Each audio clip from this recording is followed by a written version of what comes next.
আমি এখানে 500 লিটার দুধ নিলাম, একটু লবণ দিয়ে দিলাম, আর চিনি দিয়ে দিলাম।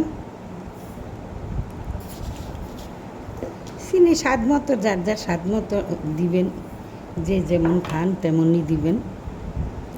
তো আমি এগুলো একটু করে নিই, গোলাইয়ে নিই।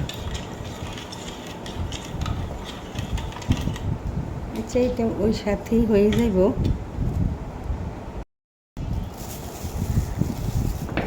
তা আমি কিছু চাউলের গুঁড়া দিয়ে দিই। আমার কোনো মাফা গুফা নাই, মাইফা আমি করি না, কেউ শিখানোর জন্য করি না, আমি নিজে করতেছি। ওইটাই একটু আপনাদের সাথে শেয়ার করতেছি আর কি। কেউ শিখানোর জন্য করার মতো যোগ্যতা তো আর আমার নাই। আপনারা আমার থেকে কত ভালো ভালো করতে পারেন, আমি আপনাদেরকে কি শিখাবো।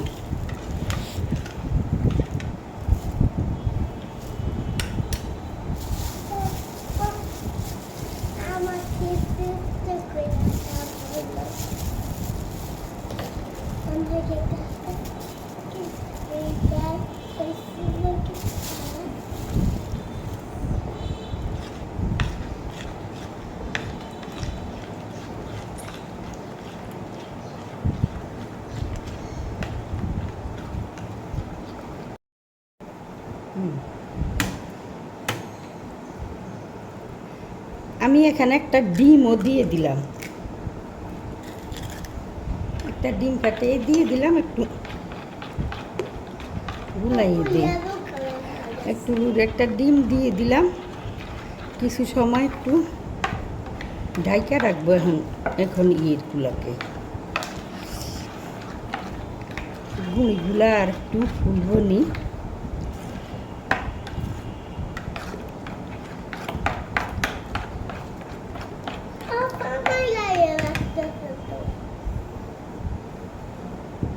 আচ্ছা, আমি এখন কিছু সময়টা একটু ঢাইকা রাখি।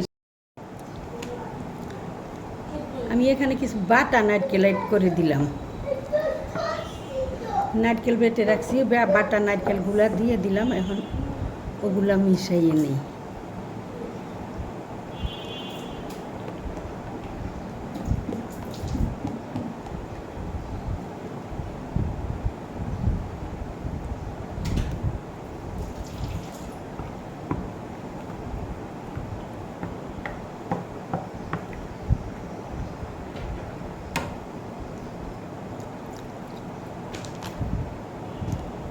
আচ্ছা, আমার ইয়েগুলা মিশানো হয়ে গেছে, সবগুলা রেডি হয়েছে।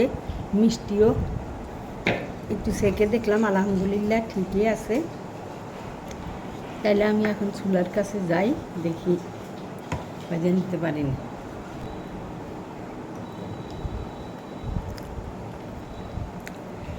আমি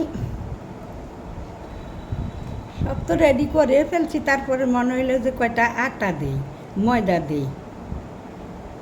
কয়টা ময়দা দিয়ে দিলাম, দেখি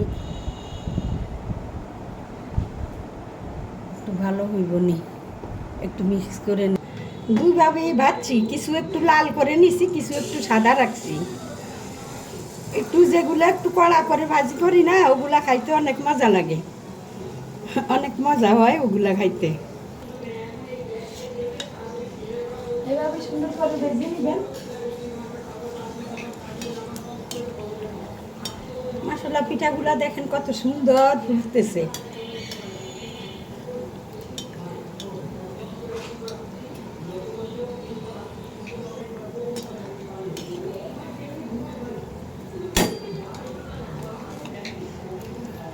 কিছু পিঠা উঠাইছি এইভাবে লাল লাল করে ভেজে, আর কিছু উঠাইছি রাখছি একটু সাদা সাদা।